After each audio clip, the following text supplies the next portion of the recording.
This is a demonstration of the 48-inch wide land leveler attachment that I manufacture to fit the walk-behind track loaders.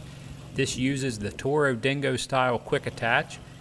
In the first part of the video, we're going to run the attachment in a level position. We're going to just go forward and backwards, and it's going to bring up some of those compacted stones, loosen that top layer, and level everything out, fill in any holes or ruts in the stone. This is the gravel lot in front of my shop that we run the forklift and trucks over, so it's packed in pretty good. In the second part here, we're going to raise the front of the machine up and put some weight on the rear cutting edge, and you'll see that is a lot more aggressive at digging in and bringing up those compacted stones to the surface. We will run forward in a flat level position and then again backwards with the cutting edge doing most of the digging.